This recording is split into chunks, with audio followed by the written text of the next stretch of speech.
Hey everyone, welcome back to Dev Interrupted. I am your co-host, Connor Bronsden, and today we're joined by Laura Tacho, a VP of Engineering and an amazing engineering leadership coach who also teaches a great course on engineering metrics, which we'll get into later.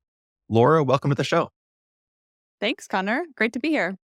Yeah, Laura, it's wonderful having you on here because you've got a diverse array of experiences. You've led teams at CloudBees, Outlet Education, Nova Credit, and you've coached leaders from over 125 different companies. Is that right?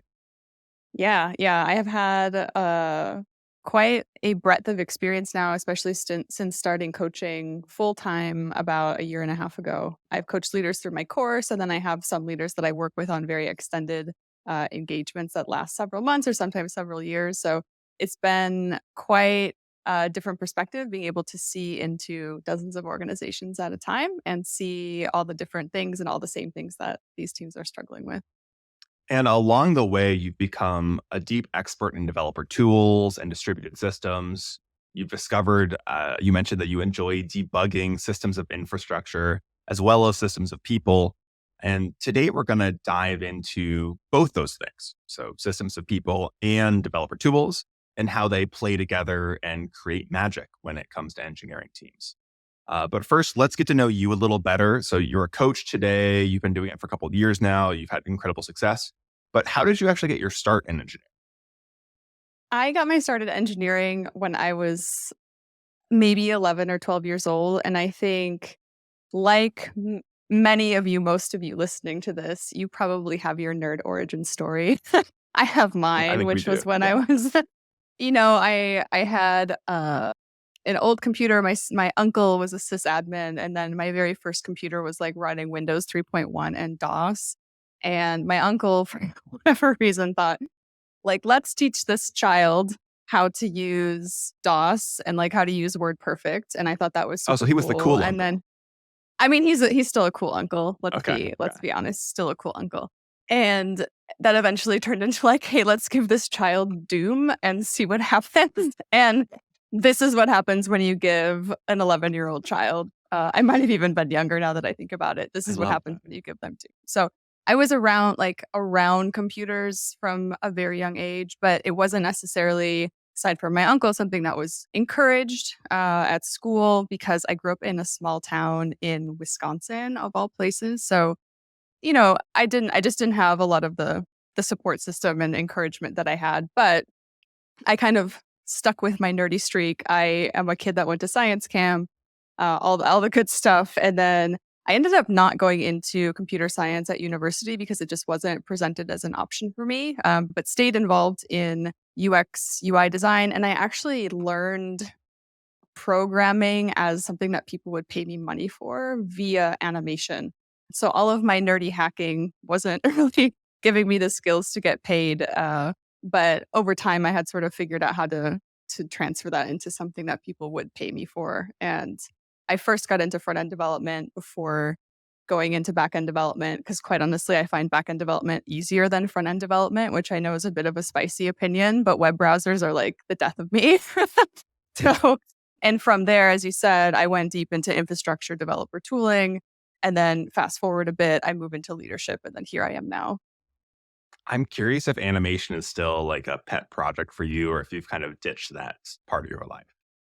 There was a big period of my life. Well, relatively speaking, it felt big at the time. It was probably just a few years where I was like very convinced that I was going to be a film editor. And I even like edited quite a few movies. But I think it's like those it's that nerdy like debugging streak. I don't think it's too dissimilar from software engineering. You're just sort of like you're tweaking frames and you're tweaking audio and doing all these like magic algorithmic things to make background noise or color correction or whatever it is. I think it kind of activates the same part of people's brains. So I have a lot of respect for it. I just don't. I don't have time to watch movies anymore.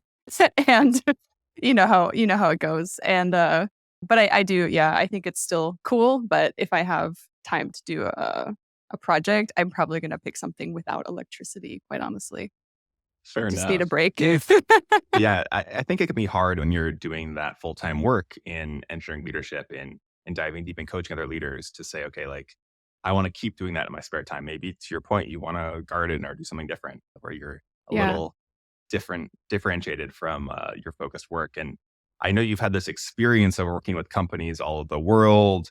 You shared with me before we started talking that you've identified a number of key themes through that work that you think every company goes through. And you explain these themes through a fascinating analogy, which I think would be a great place for us to start our conversation. An analogy about the human body. The companies are Hmm. infants, which become toddlers and then teenagers. Do you mind breaking this analogy down for the audience and explaining why it's so instructive when thinking about the maturity stages that a company goes through? Yeah, absolutely. And I think I'm so glad that this resonated with you because I've now spoke about it with some other leaders and it's interesting to see their reaction. So I'm excited to share it with this audience today. But I think as people or as tech people, we look around us and say like, "Oh my god, everything's on fire. Is this normal?" And there's not often a voice telling you, "Hey, this is fine," and not in the like dog holding a cup of coffee in the fire fine, but like actually this is normal and it's okay. And the way that I kind of get there for myself and for my clients is to help people understand that businesses mature in the same way that people do. So you start out and you have just there's you're running wild. You're just like, a toddler is like a tiny drunk human being. You're trying out you're experimenting everything. You're like acquiring your basic like skills. You're learning how to use a fork. It's like you're not potty trained yet. There's all this.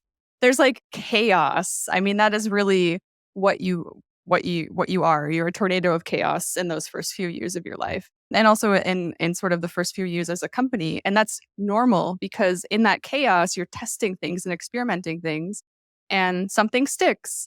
And when you find things that stick, then you can start to mature. But it's not that you're going from being a toddler in the middle of this tornado of chaos to being this like very well-versed like 40-year-old experienced executive. You've got to go through all the Right. There's awkward growing stages. pains as well. Yeah, yeah, there's definitely stages. So, companies will go from being that toddler to kind of getting into a little bit more mature, but then eventually you're going through puberty as a company. And most of the leaders that I coach are in a startup world or they're in kind of a section of a larger enterprise that's still functioning somewhat as a startup is still going through that chaos phase and trying to mature. Think back to yourself when you were 15. Would you want that person Do I making have any to? decisions for you? Yeah. Yeah, yeah. There's like your knees are you're like your bones are growing too fast for your muscles and your knees, and you've got like your arms don't fit in your jacket anymore, and you've got acne everywhere, and there's like hair in places that you didn't know there was supposed to be hair. It's just like it's all around an awkward phase. But when, I think a lot of people look back, as you said, on their teenage years with like a lot of cringe. I certainly do, but there's some things that are still just, like, so deeply ingrained in me, like, if I'm having an unproductive day and I need to just, like, get into some kind of working groove, for me, the best way to do it is to listen to the music I listened to as a teenager, which was just, like, a lot of Nirvana. So, Okay. I was going that to will ask. just, I'm glad like you. yeah, it just, like it takes you back and, like, you feel it's like that's when you were becoming yourself. And when companies go through this like puberty stage, which is kind of like series A, series B, series C, it's like you're It's like getting, finding product market fit, yeah, you're finding getting this product start to market fit. scale. Yeah, you're becoming big enough where the chaos way just doesn't work anymore. It just like fails. And you need to start having organization in place or just processes in place. I have this conversation often where someone will notice that it seems like they woke up one day and all of a sudden they didn't know what every single person was doing in the company. And if you've gone through this puberty stage, you've probably felt it that way before. It was like when you were like in the childhood phase, everyone could just sit in a room or like on the same all hands call and give an update and you knew what every individual was doing. And then when you go through puberty, all of a sudden you have these layers of abstraction that are dropped in and you can't know what every individual is doing anymore. It just like it's not sustainable. It doesn't scale. But these are the decisions and the times that like really really cement a company's identity in the same way that listening to a lot of angsty Nirvana like kind of cemented who I became eventually as an adult. Yeah, and then from there you just go, you continue to mature, and eventually you end up, you know, like I don't know, like my dad who's 70 years old, and I can when I think about like big enterprises, I think, wow, you're like my dad. You've got like You're a you've fully just got formed all human of being. you're a fully formed human being, but you've got a lot of practice doing what you're doing, and like some of the stuff that you do, you probably wouldn't choose to do it again, but you don't know any better. So that's where Mhm. you've ended up. What are maybe examples of things that get embedded into a company's DNA and stick with them throughout these stages? Because, maybe it's listening to Nirvana. What's the equivalent for a company? Yeah, I think the communication patterns are a really big thing here, or just like the expectation around communications and individual ownership. Maybe I'll put it that way just to be really precise about what I mean. And what I'm saying is like companies that go through this puberty stage and they start introducing layers of management, one of the failure modes is that they dump all of the responsibility of any kind of management, project management, like even things like specifically writing tickets. It's like, oh, well, now we have a manager. That's the manager's job. I understand where that urge comes from, which is like the thought, and it's like a false thought of let's free up time in development by putting all of these non-development tasks on somebody else to do. But what actually then happens is that you end up with an engineering team who just doesn't quite understand what it is they're working on and why it's important, and they really have trouble connecting things. And I've seen this failure mode happen. I've seen it happen when it happens, and I've seen what it turns into kind of 5 years later, but those are some of those patterns. It's like that deeply ingrained culture of like who's responsible for something. Do you want your engineering team to be responsible for writing code or for building software that solves user problems? And there's a big difference between the two of those things, and those are the kinds of decisions that get cemented in these like puberty stages that are just really difficult to change, not impossible, but difficult to change later. What's the advice you'd have for an engineering leader who's trying to intentionally bake in a habit versus maybe make sure another one doesn't get in the mix? It is hard work and it's exhausting. So I think maybe that's where I would start is like, this is going to feel bad for you to do that. As you said, to be very intentional with the culture that you're building, you have to really do a lot of examining and a lot of questioning of stuff that people might not perceive as broken. They might think, well, it works now, so why does it matter? Or we have more important things. What you see and what other people might not see is the implication of these things 3 years down the line, or the implication of these things when your team is 3 times the size. So don't let that ickiness discourage you, but also recognize that it is hard work. I think the other thing that, especially in a startup context, is that don't be afraid to really challenge these things with the founders or with the rest of the executive team. One thing that I've noticed, a lot of engineering leaders are often, I would say a lot of engineering leaders who are responsible for execution. So I'm talking about kind of the VP persona and not the CTO technical co-founder, but they're often brought in later kind of as a part of moving from toddlerhood into puberty. They're hired because they have experience leading teams, and that's something that the organization lacks.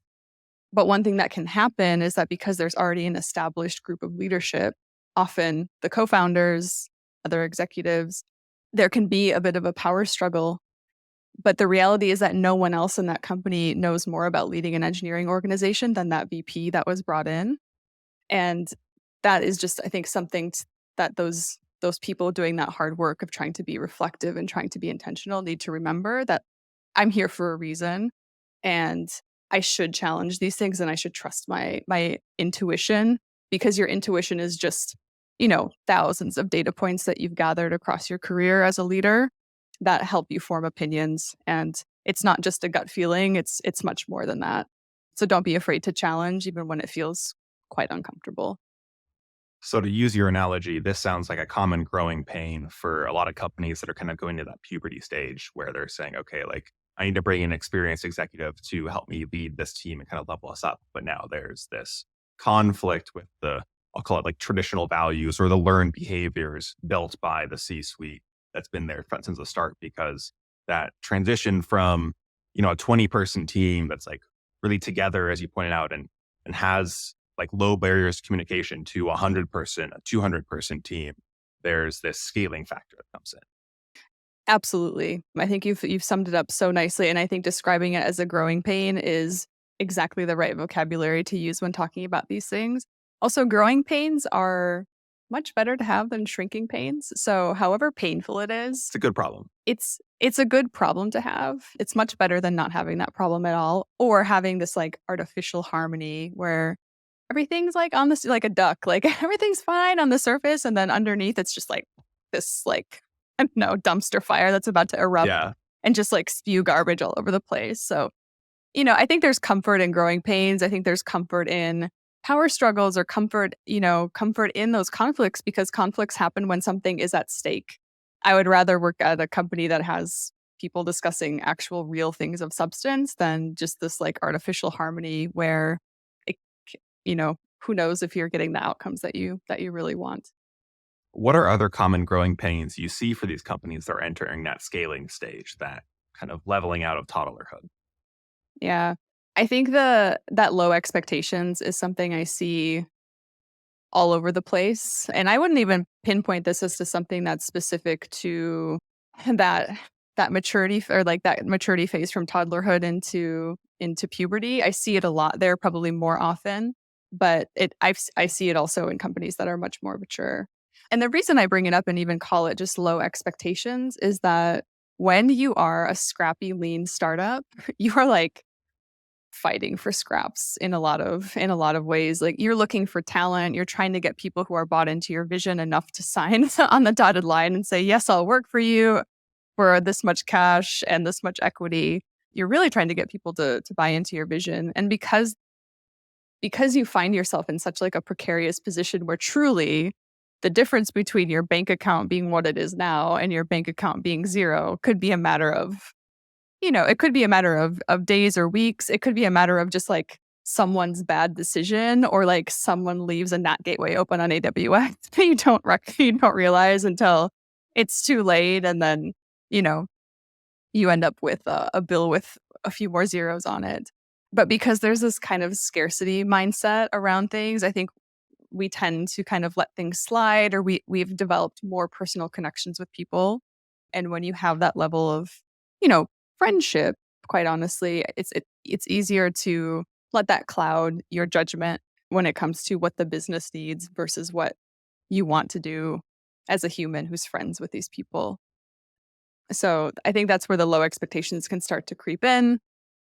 I think also leaders just have a hard time setting expectations for people. I think that's a universal truth because So it's we've hard. kind of, oh, totally. We've kind of looked at this all from the perspective of dealing with other people. But another important Mhm. element of this is actually tracking effective gains, understanding where you're trying to improve, and kind of using metrics to understand and make change effectively. Say you're at a Mhm. scale up, how do you begin to think about using metrics at your company, especially in your engineering team, as you're growing? Yeah, I think that these people problems express themselves in ways that you can measure with data that can become available to you.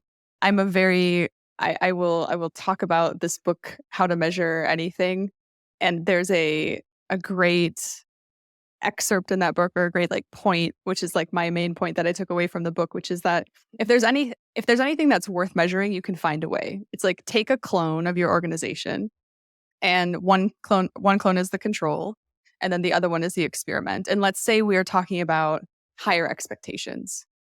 In my experimental clone with higher expectations, what should I actually expect to see? Maybe I see more consistent velocity. Maybe I see fewer production outages. Maybe I see a lower change failure rate because people feel more accountable for the results or the outcomes that they're putting out there. So those are all things that I can start to measure. And when I think about at a scaling startup, what are the first things that I look to measure? The first place I always start is some kind of developer satisfaction and just asking my team, hey, what are the things that slow you down? And usually we are going to come up with sort of like the most low-hanging fruit when it comes to getting development environments set up, like all the tooling that no one had time to invest in because you were just like chasing product market fit and it was just so difficult.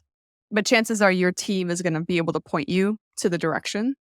And then I think there's other standard metrics, collections of metrics like Dora metrics, for example, that are generally good to use as some indication of maturity model, when you start scaling and when you actually have enough data to, make it useful to you that it's actually going to tell you something and it most importantly tell you where to focus on.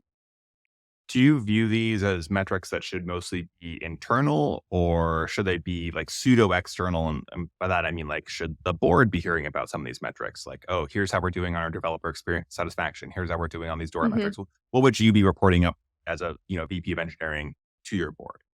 Yeah, I've definitely reported Dora metrics up to the board and given a summary of it. I think the caveat there is that your role then is to educate the board on what those metrics mean and why they're important. Whereas in an internal or sort of engineering org facing conversation, it's easier to talk about lots of other stuff because people have that shared context and they understand why they're important.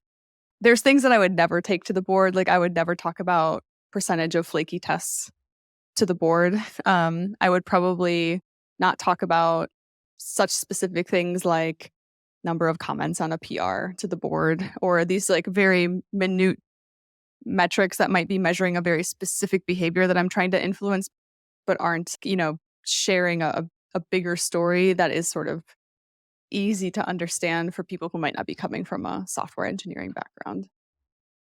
What about, the relationship with your CEO? Obviously, it's crucial as a, VP of engineering to have that be a positive one.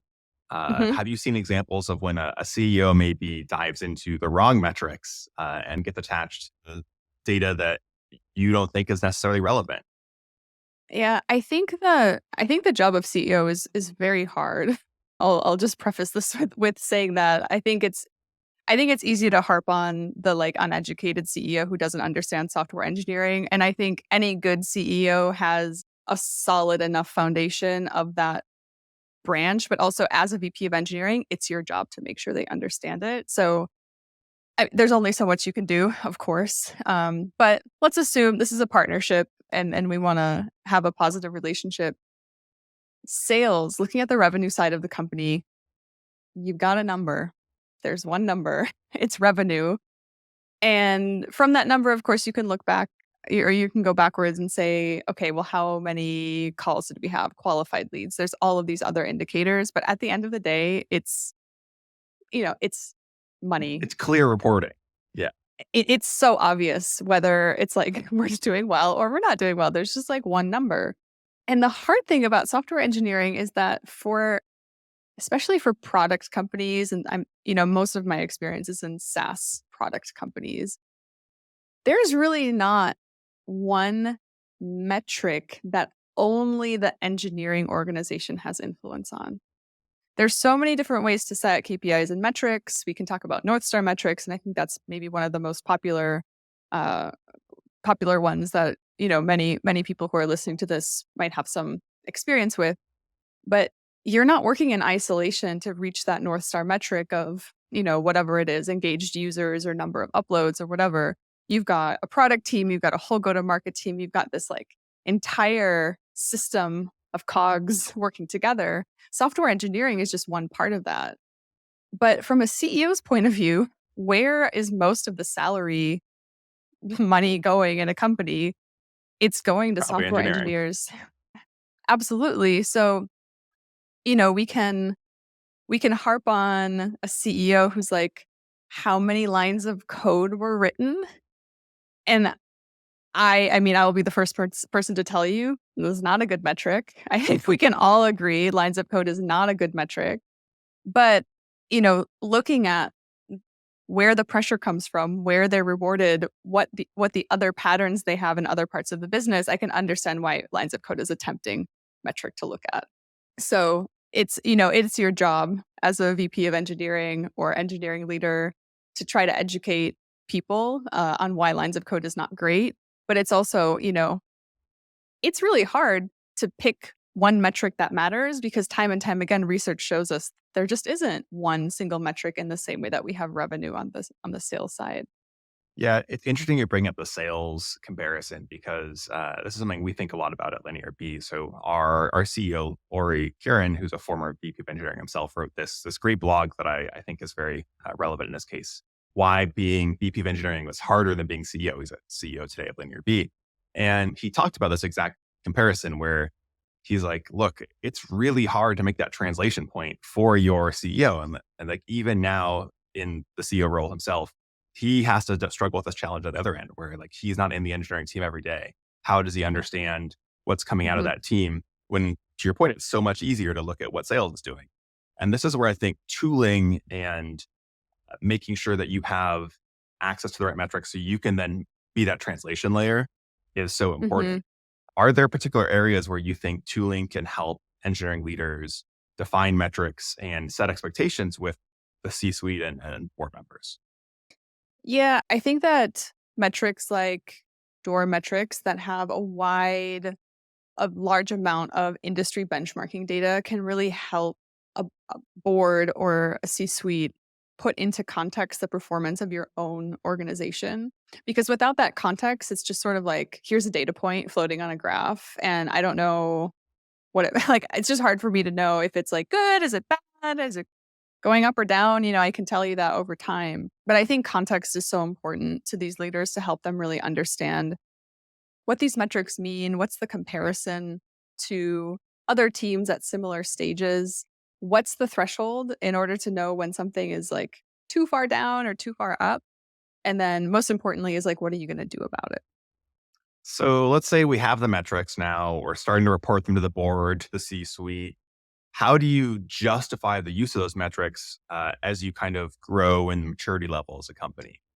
Hmm. So I guess the example I would ask is how would I think about framework decisions as a company that's a toddler versus now that I'm scaling to a teenager level? Yeah, I think that the metrics that you choose, some of them are persistent metrics. Some of them are these like kind of health metrics that are running in the background. For example, like attrition rate of your engineering team. Totally. You might the Dora metrics, those are great ones to just like, usually you reach a threshold or you reach sort of a baseline and you don't have to actively work on it, but you just want to keep them like running in the background to make sure that everything is okay. On top of those, there's always opportunity to bring in these like time bound metrics that are focused for the specific business problems. And I think this is one of the techniques that engineering leaders often overlook is that they're just looking for a library of metrics to track all the time without understanding that you can actually adapt those metrics based on the business goals and based on the series and stage of your company.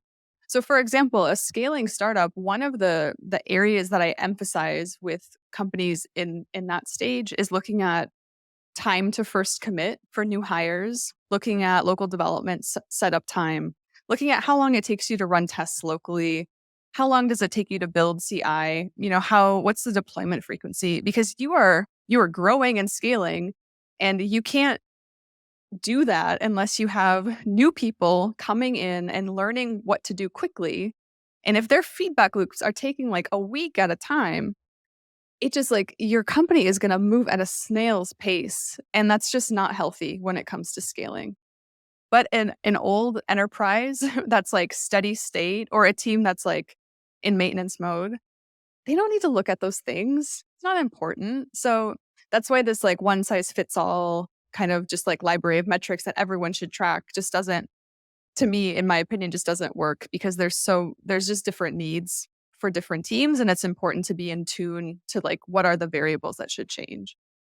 Yeah, to your point, I think there are some standard frameworks that we should apply, right? Like Dora is one Yeah. example of one that's like, okay, like Yeah. most companies will use these at some stage, if not repeatedly. But it can always depend based on the company of like, okay, maybe a couple of these metrics are really crucial to me, but also there's this other one that I'm pulling in that I really want to focus in. Or maybe for you, like cycle time is everything because you just need like speed to feature release. It can depend on the company, Absolutely. and I think it's important to have the flexibility to kind of adjust based off of your needs as an engineering org the stage of your company and also like are your stakeholders, who are your customers. Like, Hmm. Yeah, definitely. And so like on the other side of that is like for teams that are kind of beyond their adolescence and more mature teams, things that I would recommend are, still tracking those frameworks, like still keep track of DORA metrics, even if you've been elite for the last 5 years. Make sure you stay there and make sure that it's part of your culture that you care about things like, hey, we need to run that incident response drill again because we need to check what our MTTR is and we want to make sure that it stays below 45 minutes or whatever your target is. Those, I think the more mature a product becomes, I think the more pressure that you get from the revenue side to work with your design partners and your flagship partners and these like bigger contracts that you start getting. I mean, I think that's kind of like what enterprise software is like you have, when someone's like waving $3 million on a little string in front of you and they need you to do XYZ, you're probably going to, like you have we heavy typically financial respond. incentive. Yeah. Yeah, it's like, Yeah. oh, okay. So, those times I think that those questions about how satisfied are you with quality? How often do you think we have to make trade-offs? Those are the kinds of questions that I would ask the team to start like pointing in a direction to figure out, okay, what's useful here? Feedback cycles again are even at companies that are beyond product market fit and they just like need to be getting work done. Feedback cycles are key. So like cycle time, build time, frequency of deployment. Those are all things that I would still continue to recommend, even as you've transcended beyond awkward teenage stage and are sliding into your sliding into your adulthood and enjoying the maturity that comes with it. And I'll do a slight plug here. We do have benchmarks to help you understand how your team's actually performing against Dora as one example. So if you are looking into that benchmarking stage, linearb.io/benchmarks, totally free. We researched about 2,000 teams to kind of build on Dora research to help other engineering leaders like yourselves understand where am I at? Is what I'm doing actually good here? Is my MTTR good for comparison? So interesting resource. Recommend checking it out just to give yourself some Yeah. context into how you're thinking about this. Because as you establish that metrics framework, engineering leaders often have to defend these metrics to C-suite or to board members and Hmm. say, "Oh, this is good," or "This is important for us, and here's why." How do you kind of do that explanation of what habits you need to change or what good is? Yeah, as you said, building on Dora research is really important. The interesting thing is like there's so much data about things like Dora metrics because it's been around for long enough. We have the State of DevOps report. We have multitudes of other studies that have been done. The thing is, like, do you want to be the one that's searching through and sifting through all the charts and graphs and like compiling the trends? Probably not. So relying on companies that do this for you, that's great. You can pay for that data if you're paying for a tool. Often it comes with some kind of benchmarking data. That's great as well. But that's like, I think that's step zero when you have to tell a story about it is like putting things into context. How would you go about defending these metrics and which Oh one you've yeah. picked, your framework that you've selected, to other leaders within your organization saying, "Hey, this is why these ones fit for us." Yeah. The way I go about setting up that conversation to defend metrics is generally always anchored in business goals and the yearly goals for the company.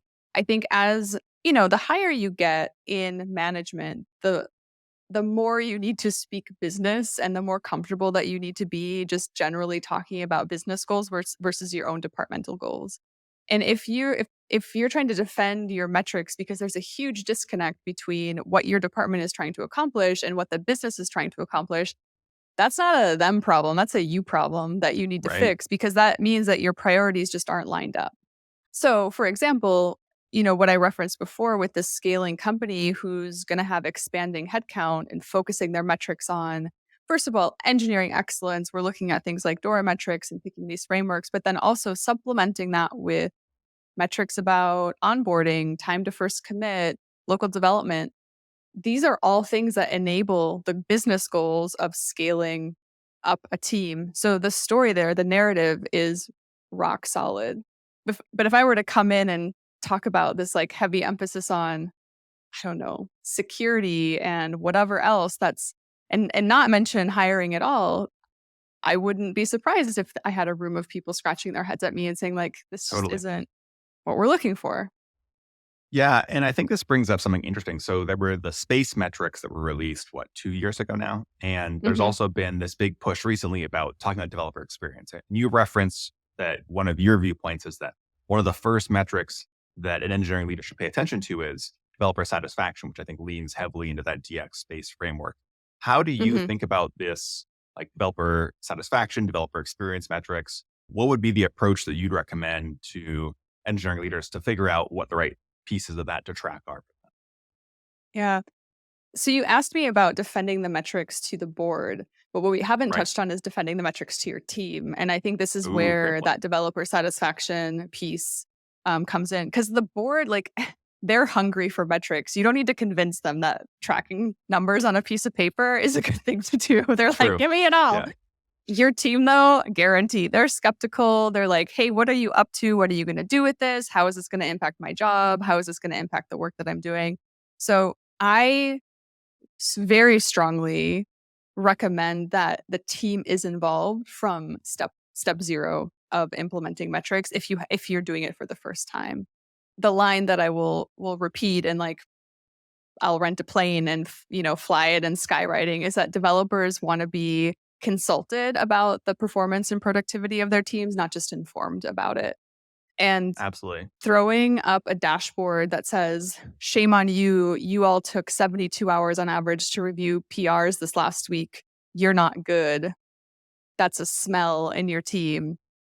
That is not going to get you the trust and increase in productivity that you're looking for.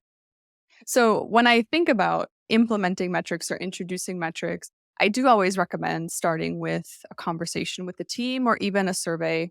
I released a blog post probably about 6 weeks ago at this point about developer satisfaction surveys and kind of how I think about structuring them. And I released a question bank. And it very obviously struck a chord with a lot of leaders who are really wanting to do this, but just like not equipped with the tools to know how and when and what should be on it and when to ask, how to ask, all of these things. So I can tell that it's like, it's something that leaders do care about and it's something that the teams really appreciate, but there's just not a lot of understanding of how to do it well. Once you start with that survey, chances are your team knows what is preventing them from being able to work more effectively. They're going to tell you, I could get so much more work done, but I'm wasting 3 hours a day rerunning builds for this flaky end-to-end test suite. And until you do something about that flaky end-to-end test suite, it does not matter whatever else you do because doing anything that's not the bottleneck isn't going to improve performance. And the team, then if you say, okay, well, let's start tracking it, let's start tracking, failure rate of this particular test suite, and let's start tracking how many times every build has to be rerun until we get a green build or whatever metric it is. They'll be like, yes, thank you. We finally get some visibility. Whereas if you don't start from that conversational place and just say, here's the metrics we're tracking, that conversation is just not going to get the result that you're looking for. Yeah, I think you're absolutely on point. You need buy-in from a team as to why these Hmm. metrics matter, or else that's not going to be a priority. And you can set goals from the top down. That's not going to create a healthy culture. It's better to involve engineers in that goal setting process and set the goals together and say, hey, I see that it takes us 24 hours to pick up a PR on average, or as a median, Hmm. maybe a better example. And we want to improve that because if we do, we can make for more synchronous paired opportunities to actually improve code, and there's less context switching if we move faster on this. Plus, it'll actually enable us to ship features faster. It'll make the rest of the business happy and get off our back. Let's set Hmm. this goal together. But if the team doesn't buy into that, I mean, you can try to force them into doing that, but it's going to have morale impacts, which, to your point, affects developer satisfaction, affects Hmm. retention, affects productivity, probably, or maybe the team will, like you said, say, actually, the issue is these flaky tests because I waste so much time on this a week, and I don't have time to pick up a PR when I'm dealing with this other stuff. Yeah, yeah, exactly. It's amazing. And I'll be the first person to admit that I, like so many engineering leaders, was like, if I just had this like quantitative, objective data, I would just be able to know where the problems are. Like, my team might feel that this is a problem, but if I had data, then I could just like see whether it was actually a problem. And that was a mistake on my part, and I quickly learned my own lesson. And I think that it just takes time to learn that lesson for other leaders. And I think there's no shame in kind of starting at that point of like, well, I just want my team to ship more tickets and I want data to show me where the bottlenecks are. But the reality is that the data can't tell you anything different than what your team can tell you. And even if it does, it kind of doesn't matter because if you have a team of unhappy developers, that's going to impact the team performance far more than anything else. There's a strong link between satisfaction and productivity.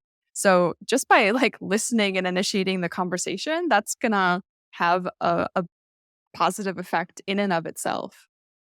Absolutely. I love the perspective you're bringing to this, and I appreciate you wrapping it all in an analogy that actually I think will help folks in the audience to connect with and understand very easily the stages you're going through here.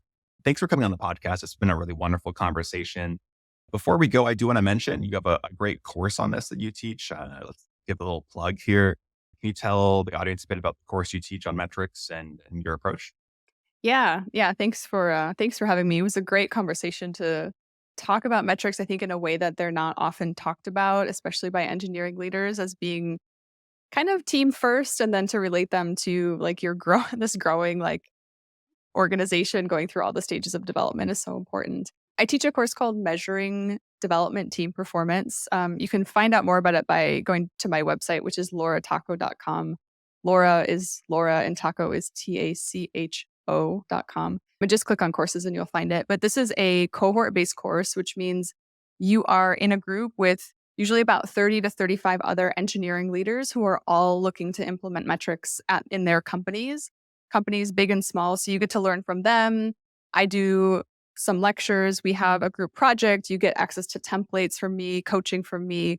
It's a really great experience for everyone that goes through it. Also, a great experience for me to kind of see where the pain is and see what people are struggling with. But if you're curious about metrics or you already have metrics and you're like, I'm not sure if I'm doing it right, we're going to go over the SPACE framework. We go over DORA metrics. We look at different ways to measure developer satisfaction. I give you templates. There's just a lot of stuff in that course, and I've designed it for busy engineering leaders. It is only for engineering leaders and people that work in software. So it's not, a general productivity measurement course. It's really focused on engineering leaders. Fantastic. Definitely check that out if you're someone who's looking to learn more. And Laura, thanks again for coming on. It's been a wonderful conversation. Yeah. Thanks so much, Connor. It was great to chat with you. And a final word for our listeners. If you've still listened through this entire episode, if you enjoyed it, check out our YouTube, youtube.com/devinterrupted. It is a great place to learn more about what we're up to see other episodes, clips from some unique video content we also release there. And make sure to like and subscribe. We always love having your support, and we'll talk to you again next week.